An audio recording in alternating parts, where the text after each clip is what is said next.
My name is Marlene Hart, and on the night I turned 63, I watched a $4,000 handbag curl and blacken in my own fireplace while my daughter-in-law screamed loud enough to wake the dead. I did not raise my voice. I did not throw the first thing she ruined. I am not the kind of woman who does that. I spent 41 years behind a bakery counter, and you do not last 41 years in a small town behind a counter by losing your temper in front of people. You learn to smile while your feet ache. You learn to thank a customer who complained about a 50-cent loaf while she stood there in a coat that cost more than your weekly take. You learn patience the way a riverbed learns water. Slow. Permanent. So when Camille looked at the cake my son had spent 2 days making, the cake my late husband used to make me every single year of our marriage, and pushed it off the counter with the side of her hand, then looked at the wreckage of it on my kitchen floor and said the word, "Oops," the way you'd say it about a dropped napkin, something in me did not snap. That is the thing people get wrong about that night. Nothing snapped. Something settled. It went very quiet and very clear, the way the bakery used to go at 4 in the morning before the ovens came on, and I knew exactly what I was going to do before I did it. Before I take you all the way back, do me a small favor. If you are new here, hit subscribe and tap that like button, because stories like mine are how this little channel keeps going, and it genuinely does help more than you know. And while you are down there, tell me in the comments where you are watching from, and what you would have done if it were your kitchen, your floor, your husband's recipe in pieces on the tile. I read every single one of them. Now let me start where it actually started, which is a long time before that birthday, in a town called Maple Run, Pennsylvania, where I learned the first thing you need to understand about my life. I came from nothing, and I was never ashamed of it. That part matters, so hold on to it. My father drove a delivery route for a dairy. My mother took in sewing. We lived in a rented half of a duplex on Cobb Street, and I shared a bedroom with 2 sisters until I was 19 and married Walter Hart. Walter worked at the rail depot loading freight, big shoulders, big laugh, hands like baseball mitts. He had a way of walking into a room that made everyone in it relax, like the worrying was somebody else's job now. We did not have a wedding so much as a Saturday. 12 people in his mother's backyard, a borrowed dress, a ham, and a fiddle player who was somebody's cousin. I was happy in a way I did not even have words for. I just knew the floor under my feet felt solid for the first time. 2 years into the marriage, the bakery on the corner of Main and Delaney came up for lease. The old man who ran it, Mr. Pruitt, was retiring, and he liked Walter, and he sold us the equipment and the recipes for almost nothing because he wanted the place to stay a bakery and not turn into another vape shop. We borrowed $800 from Walter's uncle, and we opened it as Hart's Corner. I was 22. I did not know how to run a business. I knew how to bake because my mother taught me, and I knew how to work, and it turned out that was enough, barely, for a very long time. We ran that bakery together for 38 years. Walter did the heavy lifting and the books and the early mixing, and I did the decorating and the counter and the talking, and somewhere in those years we raised one son, Daniel. People in Maple Run did not have much, but they had occasions, and an occasion needs a cake. That was the whole secret of the place. I made the cake for the firefighter who got married, and the cake for the firefighter's funeral 9 years later. I made the sheet cakes for every graduating class at the high school for almost 3 decades, blue and gold icing, the school colors, until the kids whose cakes I'd made started bringing in their own kids. I knew which widower bought a single cinnamon roll every Sunday and ate it at the corner table so the house would not feel so empty, and I learned to have it warm and waiting before he reached the counter, and I never charged him for the coffee, and I never said why. That was the job. The job was never really bread. The job was being the place a small town came to when it needed to mark the things it could not say out loud. I was proud of it then, and I am prouder of it now, and I will not have it called cute by anybody. Daniel was born when I was 28, and he was the kind of baby who slept, and the kind of boy who read, and the kind of young man who never once gave us a reason to lie awake. He was gentle. That is the truest word for my son. gentle in a way that made me proud and, if I am being honest with you, a little worried, because gentle people get walked on, and I had seen enough of the world to know that the soft ones need someone in their corner who is not soft. I figured I would always be that someone. I figured wrong about a lot of things, but never about loving him. Daniel was good at school, better than Walter and I ever were. He got into a state university 2 hours away on a partial scholarship and a mountain of loans we co-signed without blinking, and he studied to be a project manager, the kind who runs construction sites and keeps the concrete coming and the crews paid. He did well. He moved to the city after graduation, to a glass and steel kind of life that Walter and I were proud of and did not entirely understand. He'd come home for holidays, smelling like cologne we didn't recognize, and Walter would clap him on the back and call him the executive, and Daniel would laugh and roll up his sleeves and frost cupcakes at the counter like he was 12 again. Those were good days. I keep them somewhere safe. He met Camille Vance at a fundraiser he got dragged to by a coworker. He told me about her on the phone, and I could hear the change in his voice before he even said her name. He sounded younger. He sounded nervous in a happy way. He said she was smart and beautiful, and that her family was, in his words, a whole different level. I asked what that meant. He laughed and said her father owned a string of luxury car dealerships across 3 states, and that her mother sat on the board of an art museum. I said that sounded very fancy. He said, "Mom, you'd like her. She's got opinions." I said I had opinions too, and he laughed again, and I let it go. The first time I met Camille was at a dinner in the city that Daniel insisted on paying for. At a restaurant where the menu had no prices, and a man in a vest pulled my chair out for me, which I did not care for because I am perfectly capable of seating myself. Walter wore his good jacket, the brown one, and I could tell he felt it was wrong the second we walked in, the way you can tell your shoes are wrong for a room. Camille was beautiful. I will give her that for free, because it never changed and it never mattered. She was tall and polished, with the kind of straight, shiny hair that looks like it costs money to keep that straight and that shiny, and she shook my hand with both of hers and said, "Marlene, I have heard so much. It is just so nice to finally meet Daniel's people." His people. I noticed it. And I tucked it away and I smiled, because that is what 41 years behind a counter teaches you to do. You file the thing. You do not react to the thing. You wait and see if there are more of them, and if there are more of them, then you know what kind of person you are dealing with. There were more of them. Over the appetizers, she asked me what I did, and I told her I ran a bakery with my husband, and she said, "Oh, how charming, like a little cottage thing." And I said it was actually a storefront on Main Street that had been in business since before either of us was born. And she said, "That is so sweet, there is something so authentic about that." And the way she said authentic, I understood that she meant small, she meant poor, she meant cute the way a child's lemonade stand is cute.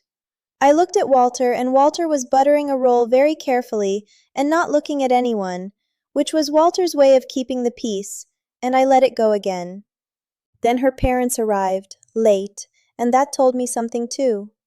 Her mother, Patrice, came in trailing perfume and a coat she handed to a stranger without looking, and her father, a big tanned man named Gordon with a watch the size of a drink coaster, shook Walter's hand and said, "So you're in the bread business," and laughed at his own joke before there was a joke.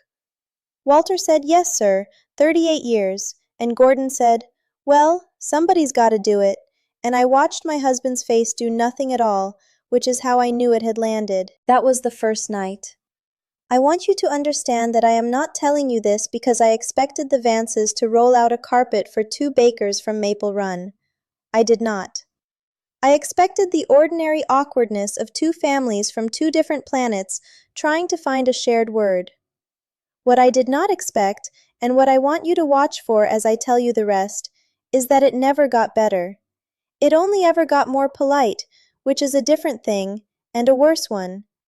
They got engaged 8 months later. The wedding was a production. It was held at a country club an hour outside the city, with a guest list of 240 people, of whom roughly 9 were ours.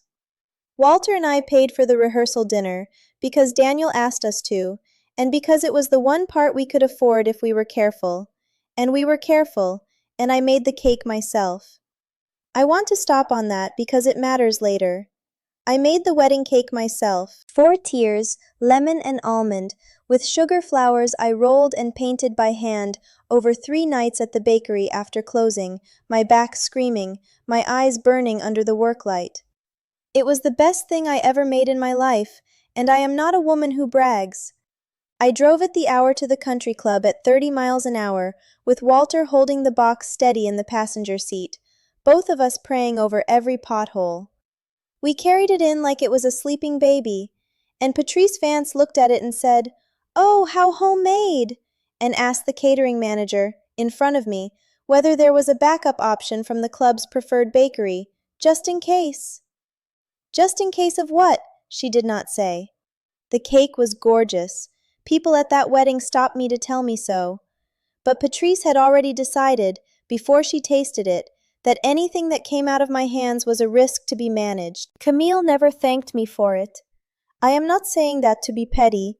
I am saying it because I noticed, and because I am the kind of person who keeps a ledger in her head, an old habit from the register, and that cake went into the ledger unpaid. After the wedding, the visits got rare. Daniel was busy, I understood that. They bought a big house in a development with a gate and a fountain, and they had it decorated by someone Camille knew, and when Walter and I drove up to see it the first time, Camille walked us through it like a museum docent, telling us what everything cost. "That's Italian marble. That's a hand-knotted rug. You have to be so careful with the salt levels in the air." Daniel wanted leather, but I said no, we are not a leather family. We are not a leather family. I remember Walter saying that to me in the car on the way home, in a fake society voice, and the two of us laughing until we cried on Route 9, because if you do not laugh at that kind of thing, it gets into you and it stays. When Posey was born, everything changed and nothing did. Posey is my granddaughter. She is 4 now. She came 2 years after the wedding, a tiny, furious thing with Daniel's dark eyes and a laugh that sounds exactly like Walter's. Exactly. The same 3 notes going up. And the first time I heard it, my knees nearly went out from under me in the hospital hallway. I loved that child the way you love air. Immediately, completely, without any choice in the matter. But loving her and being allowed to see her turned out to be 2 different things, and that was Camille's doing, and she did it the way she did everything, with a smile and a soft voice and a reason that was impossible to argue with on its face. Posey's schedule was very particular. Posey had sensitivities. The drive to Maple Run was too long for the baby. Our house was too dusty. The bakery had flour in the air. Did we know how bad flour was for little lungs? Every season had a new reason, and every reason was wrapped in concern. And if I pushed on any one of them, I came out looking like a selfish old woman who didn't care about a baby's health.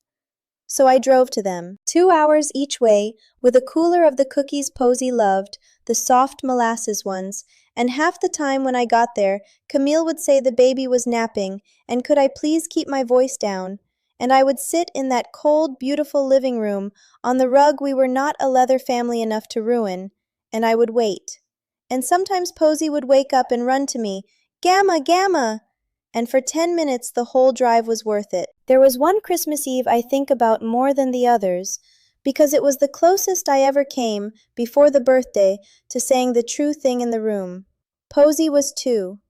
I'd knitted her a little red coat, took me a month of evenings, and I drove it down on the 24th with the cooler and a tin of Walter's favorite shortbread for Daniel. The house was full of Vances. Gordon was holding court by a tree that looked like it had been decorated by a magazine, and Patrice was running the room, and there were gifts under that tree, wrapped in matching silver paper with real velvet ribbon, dozens of them, and Posey in the middle of it all in a velvet dress.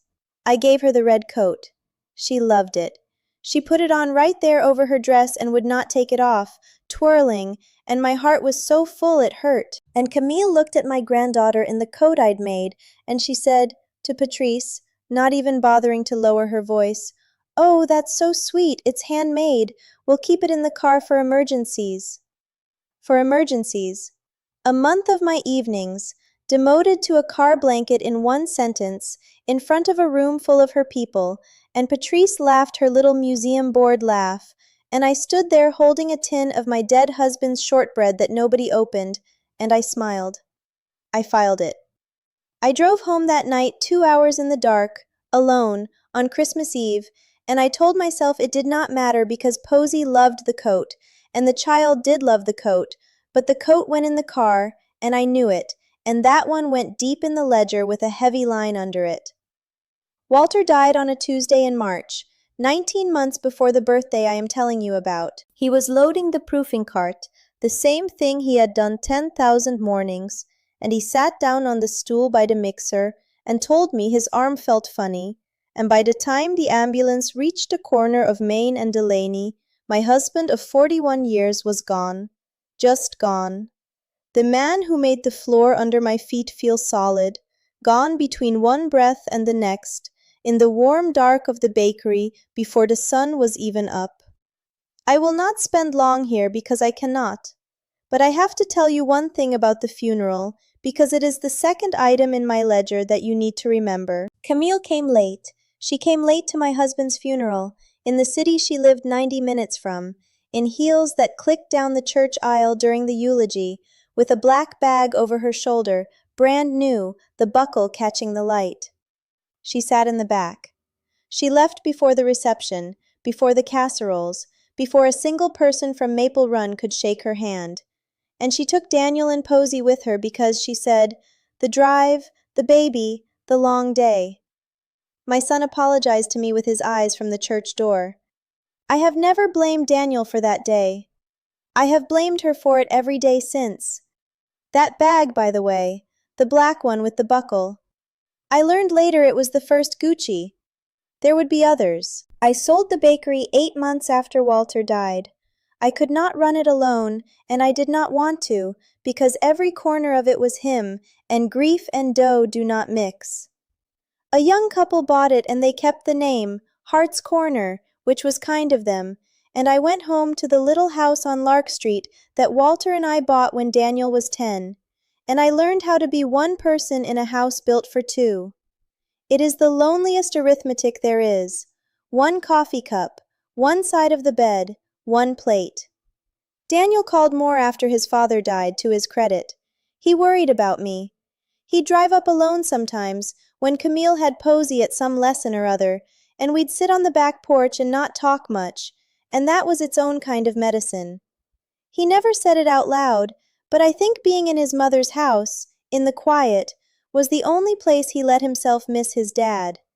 He'd get this look. I knew the look. I had it in the mirror every morning. Which brings me to my birthday. My 63rd birthday fell on a Saturday in November. Cold already, the trees stripped, the kind of gray afternoon that makes you want a fire going by 4 o'clock. I was not going to make a fuss. The first 2 birthdays after Walter I did not even acknowledge, because Walter was the one who made my birthday a thing, every year, all 41 of them, and his way of making it a thing was the cake. I have to tell you about the cake now because the whole night turns on it. Walter could not bake. I want to be clear, the man ran a bakery for 38 years and could not bake to save his life. He could load an oven and lift a 50-pound flour sack and fix any machine in the building with a screwdriver and a swear, but if you handed him a piping bag, he'd make a sound like a dying balloon. Except for one thing. One single thing. Every year on my birthday, no matter how tired he was, no matter how early he'd been up, Walter Hart made me a hummingbird cake from his grandmother's recipe, written in pencil on an index card, so old it had gone soft as cloth. Bananas and pineapple and pecans and cinnamon, with cream cheese frosting he'd slap on crooked because he could not smooth it to save his life, and it was lopsided every single year, and it was the best cake I have ever eaten in my life, and I have eaten a great many cakes. After he died, I thought I'd never have it again. The recipe card was in the kitchen drawer at Lark Street, but I couldn't bring myself to make it. It was his. It was the one thing in the bakery that was only ever his. So this year, 3 weeks before my birthday, Daniel called me and his voice was funny, almost shy, and he said, "Mom, I've been practicing something. Dad's recipe, the hummingbird cake. I found the card last time I was up and I took a picture of it. I've made it 4 times. The first 3 were terrible. The fourth one was pretty good. I want to make you the real one for your birthday, like Dad did." I had to put the phone down on the counter for a minute. I am not too proud to tell you I sat down on the kitchen floor of the house on Lark Street and cried like a child, holding the phone to my chest, while my son said, "Mom? Mom, you there?" from somewhere down by my collarbone. That is the cake. Now you understand it. It was not flour and sugar. It was my husband's hands and my son's love, and 41 Novembers all stacked into one lopsided thing. There is not enough money in the Vance family's accounts to buy what that cake was worth. The plan was simple. Daniel would drive up Saturday afternoon. Camille and Posey would come too, which surprised me because Camille had not set foot in my house in over a year. Daniel said Camille wanted to make an effort. I should have read the air on that one. But I was so happy at the thought of having Posey in my kitchen, of having the cake, of having my son make me the thing his father made me, that I let the hope drown out the instinct. Hope does that. It is a beautiful liar. They arrived at 4. Daniel carried the cake in himself, in a white box, holding it the way Walter and I had once held that wedding cake on Route 9, careful over every step of the front walk. Posey came barreling up the path in a puffy purple coat, yelling, "Gamma!" and hit me at the knees, and I picked her up and breathed in the top of her head and could have died happy right there. Camille came last. She came up the walk slow, looking at my house the way Patrice had looked at my wedding cake, like she was pricing it for demolition. She had on a cream-colored coat that I knew without being told had cost more than my monthly mortgage, and over her shoulder she had the bag. I want to describe the bag because you are going to want the picture of it later. It was Gucci, the canvas with the green and red stripe and the gold hardware. The kind even I recognized because Camille made sure people recognized it. She'd posted it on her social media when she got it. Daniel mentioned, once, not complaining exactly, just sort of stunned, that it had cost a little over $4,000, and that it was the third or fourth one she had, and that he'd stopped asking. She carried it everywhere. She set it down everywhere, on the most expensive surface in any room, like a cat finding the warm spot. She set it down on my kitchen counter the second she walked in, right next to the cake box, 2 worlds touching. "Marlene," she said, looking around my kitchen, at the open shelving Walter built me, at the chipped enamel canisters, at the window over the sink with the same yellow curtains I'd had for 20 years. "This is so you. It's so cozy and homey and just so you." And there it was again, the word doing the opposite of what it pretended to. I said thank you, Camille, and I meant nothing by it, and we both knew it. We had dinner. I made a roast, Walter's favorite, and Posey ate 3 rolls and told me a long story about a frog at her school that I did not follow but loved every word of. Daniel relaxed. He told stories about his dad, real ones, and we laughed, and I watched Camille check her phone under the table 4 separate times and sigh once, audibly, when Daniel got teary talking about the time Walter took him fishing and lost the boat keys in the lake. She found it boring. My husband's memory was boring to her. I filed it. I always filed it. After dinner, Posey was getting sleepy and the light was gone outside, and I'd lit the fire in the front room, a good one, real wood, because I'd had the chimney swept the week before, just so I could have a real fire on my birthday like Walter and I used to. Daniel said, "Okay, cake time. Sit down, Mom. Sit down. You don't lift a finger." And I sat. And he brought the cake out of the box. It was beautiful. It was lopsided. Of course it was lopsided, because it was Walter's recipe, and Walter's cakes were always lopsided, and Daniel had not fixed the lopsidedness. He had honored it. He'd made it crooked the same crooked way his father always did. And I started crying before there was a single candle lit. He put it on the counter and went looking for matches because I never have matches where I think I do, and Camille was leaning against the counter, scrolling on her phone next to the cake, and Posy was rubbing her eyes against my shoulder where I'd scooped her up, and for about 10 seconds the whole world was exactly right. Then Camille reached for her bag. Here is what I have gone over in my mind 100 times since. I have asked myself whether it was truly an accident, and I have decided the answer does not actually matter, and I will tell you why in a minute. But here is what happened.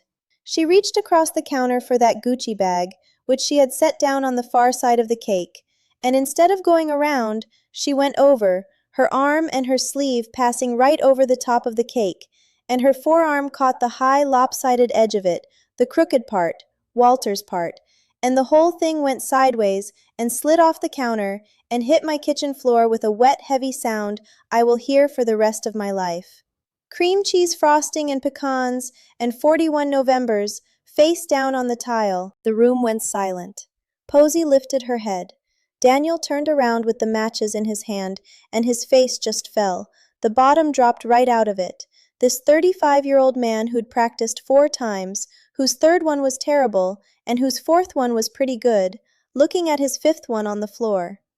And Camille looked down at it. She did not gasp. She did not put a hand to her mouth. She picked her bag up off the counter first. The bag, before anything, she picked the bag up and looked it over to make sure no frosting had touched it. And then she glanced down at the cake on my floor, my husband's cake, my son's 2 days of work, and she said it. Oops, that is all.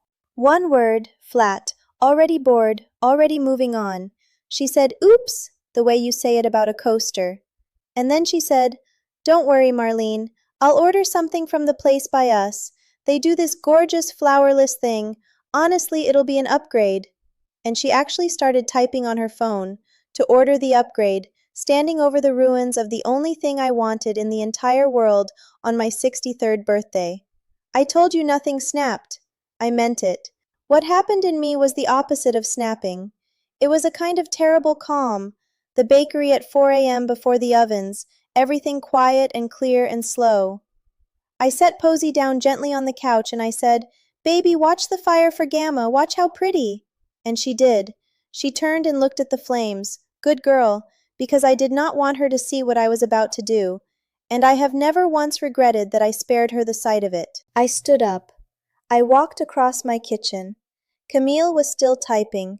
Daniel was on his knees by the cake saying, Mom, I'm so sorry. I can make another one. I'll come back next weekend and make another one. And his voice was breaking.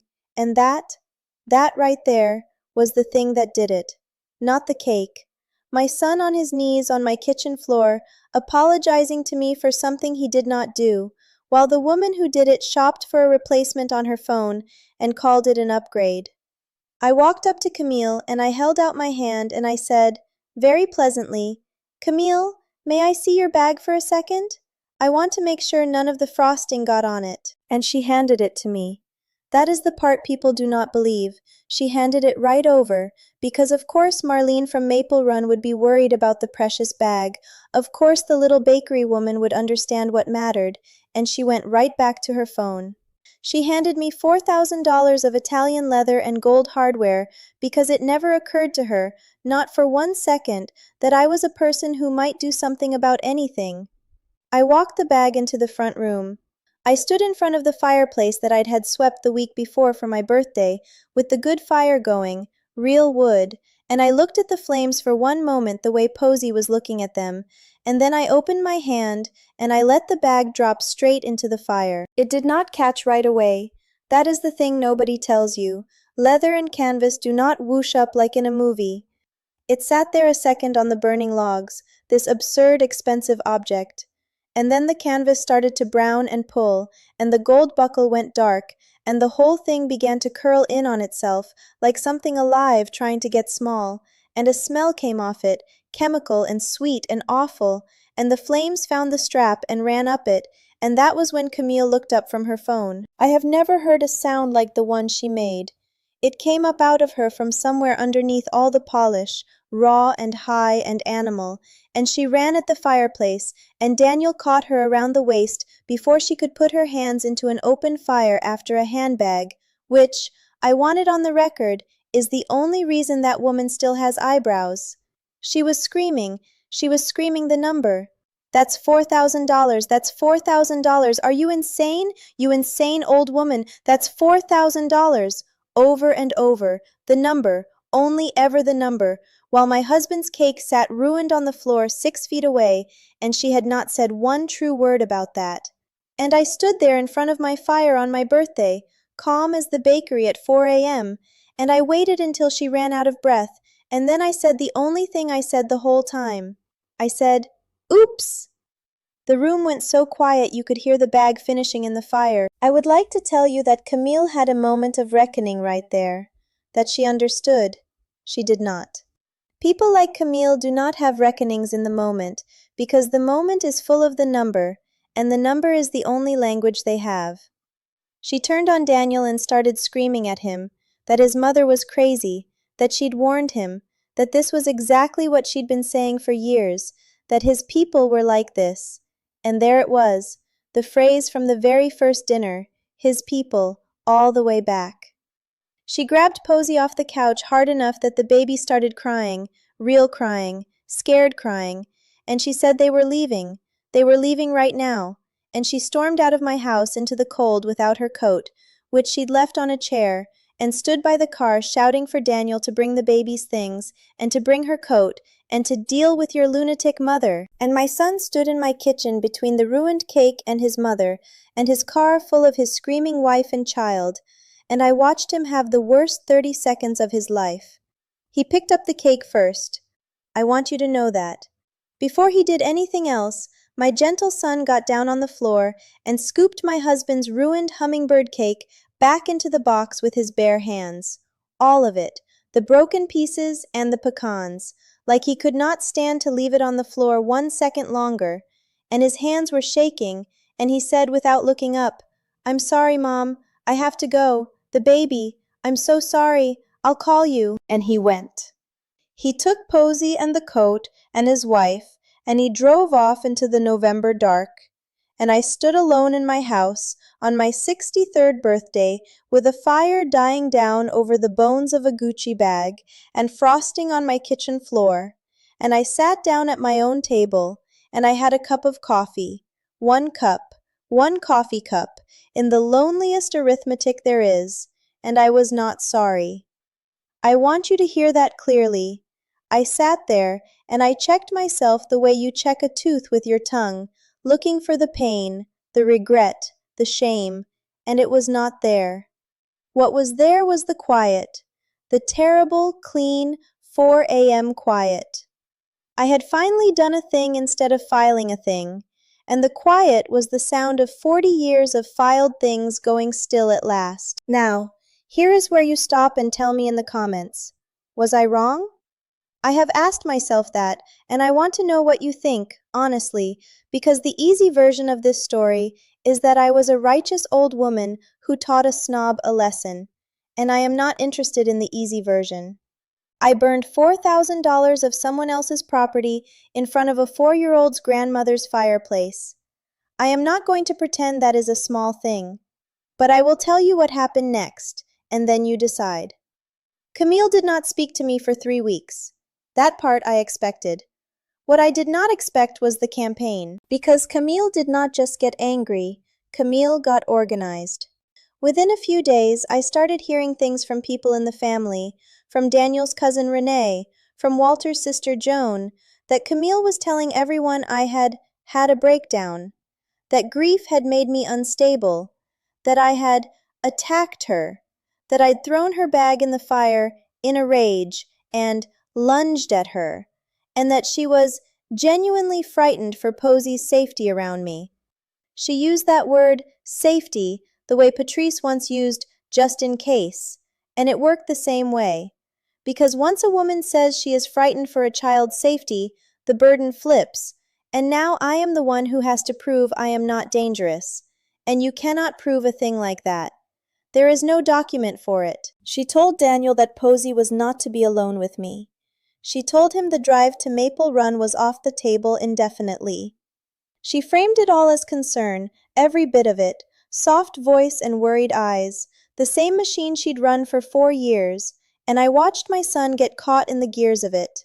He called me, miserable, caught in the middle, and he did not defend her, and he did not defend me. He just sort of bled down the phone line, and I let him, because I knew something he did not know yet. I knew that you cannot live inside a machine like that forever without one day seeing the gears. And here is the thing I had on my side, the thing I had been collecting without even meaning to, the thing that turned the whole story around. I had the ledger, the real one, not in my head this time, on paper. I told you I am a woman who files things. It is an old register habit. After Walter died, when the lawyer was handling the estate, I'd gotten into the practice of writing things down, dates and amounts and what was said, because grief makes you forget, and I did not want to forget. And somewhere in the lonely months on Lark Street, those notes had grown into a kind of record. Not because I was planning anything. I want to be honest. I was not sitting in my house plotting revenge. I was a widow writing things down so she would not lose her own mind. But the result was that when Camille started telling people I was unstable, I had 4 years of my own steady, dated handwriting that told a very different story. I had the date Camille came late to Walter's funeral and left before the reception, with the time written down, because I'd written everything about that day down.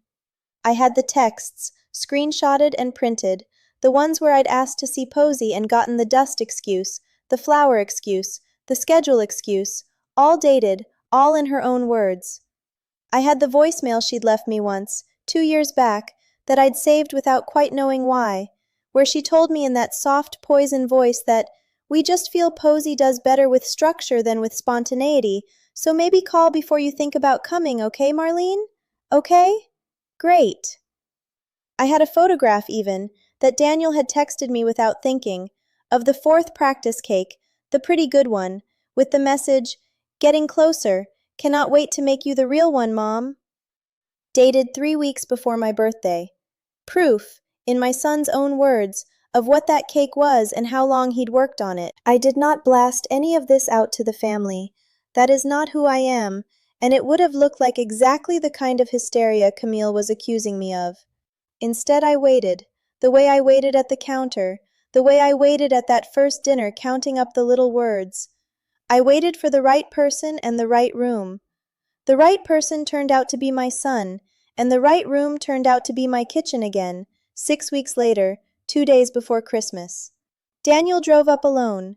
Camille had taken Posey to her parents for some pre-Christmas thing, and Daniel had begged off, and he showed up at my door on a freezing afternoon, looking 10 years older than he had in November.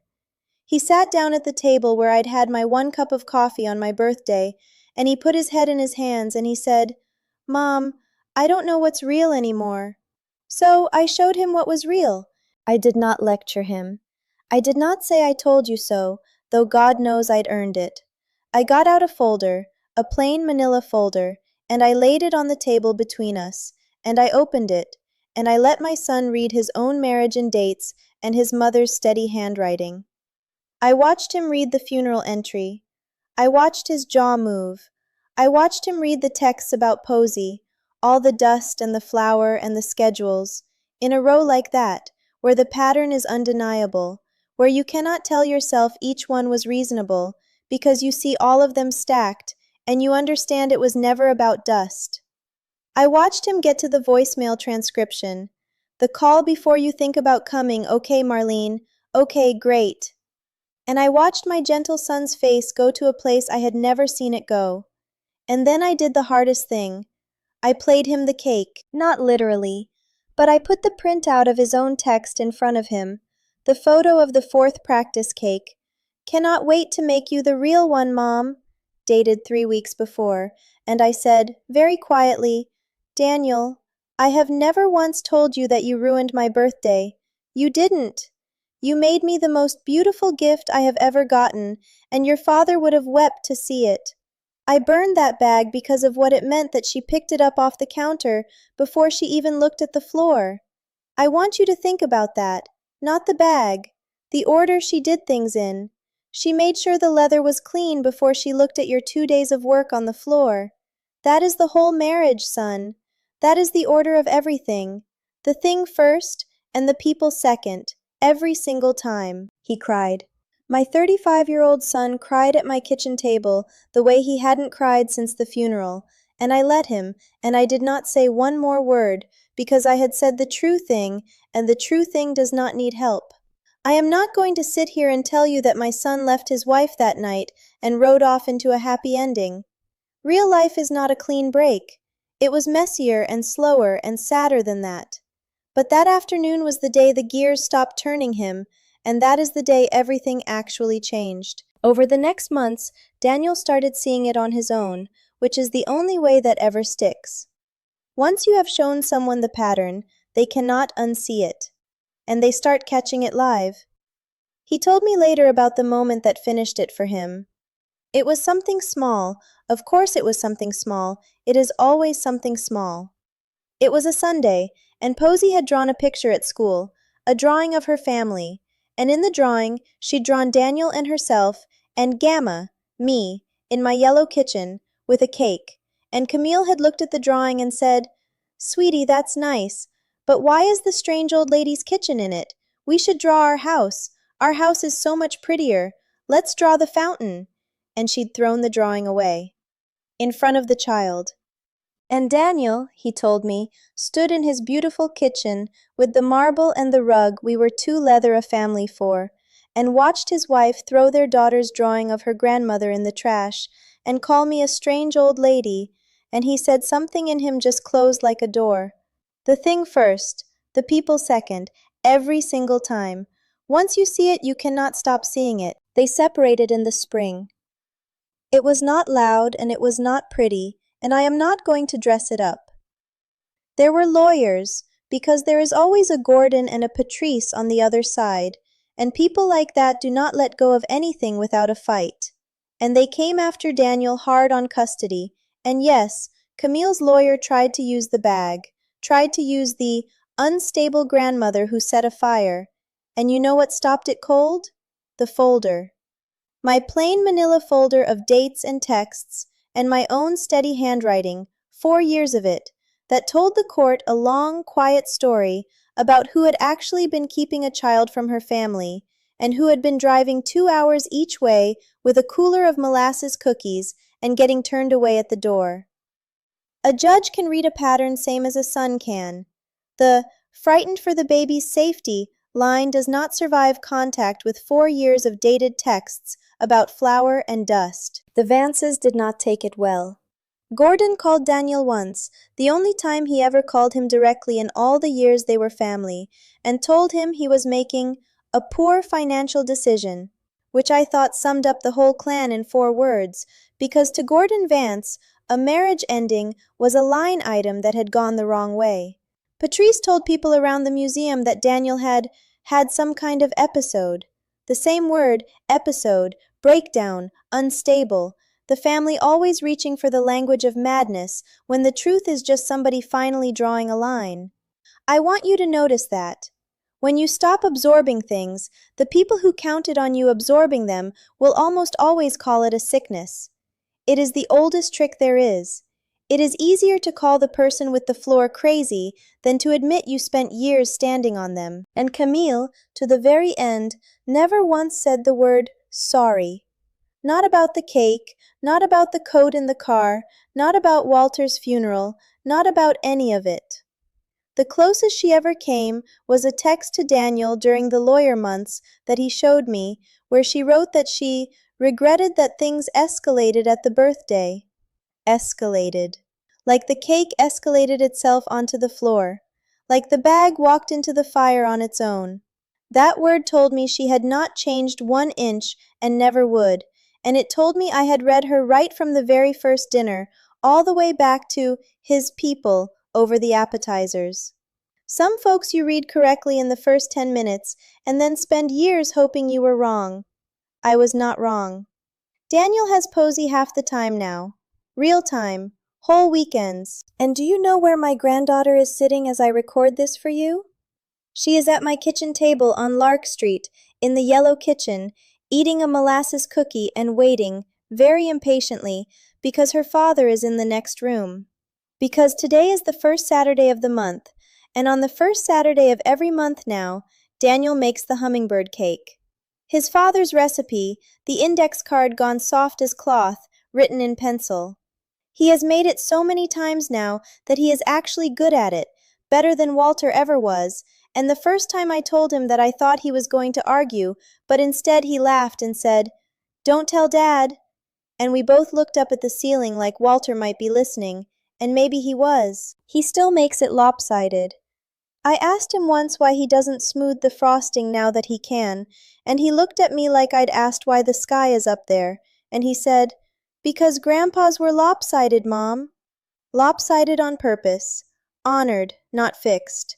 41 Novembers and counting, in my son's hands, passed down to a 4-year-old who is right now licking frosting off a beater and getting it in her hair, with Walter's exact laugh, the same 3 notes going up.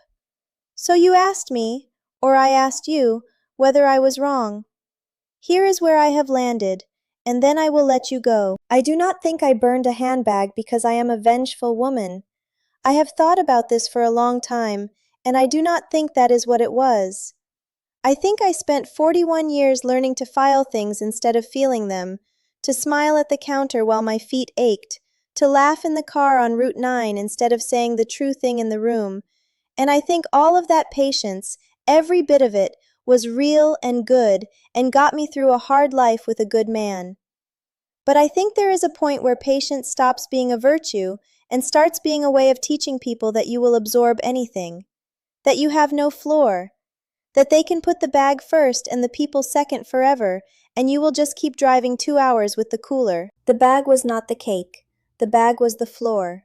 I was finding out, at 63, alone in my house on my birthday, whether I still had one. And it turned out I did. It had been there the whole time, under all the filing, and the night I dropped that bag in the fire was the night I felt it under my feet again, solid, the way it felt the first time Walter walked into a room. I do not recommend setting fires. Let me be clear with you. If your story is like mine, I am not telling you to go burn anybody's anything. I got lucky that it ended where it ended, and nobody got hurt, and a judge could read my handwriting. What I am telling you is this. Keep the ledger. Not for revenge, for truth. Write down the dates and the words, not because you are plotting, but because the soft-voiced people of this world depend on you forgetting, depend on every single slight standing alone and reasonable. And the only thing they cannot survive is the pattern laid out plain. They cannot survive being seen all at once. And the other thing I am telling you is that family is not the people who price your house when they walk in. Family is the people who pick the cake up off the floor with their bare hands before they do anything else. The order tells you everything. The thing first or the people first. Watch the order. It will never lie to you. That is my story. I am Marlene Hart. I am 63 years old. I have a lopsided cake on my counter and a granddaughter with frosting in her hair, and I have my floor back. If any of this sounded like something in your own life, if somebody ever made you feel like your worth was a number they could shout, tell me about it down in the comments, because I read every one, and there are more of us in this room than you think. If this story meant something to you, share it with one person who needs to hear that they are allowed to have a floor. And tap subscribe so the next one finds you. I will see you then.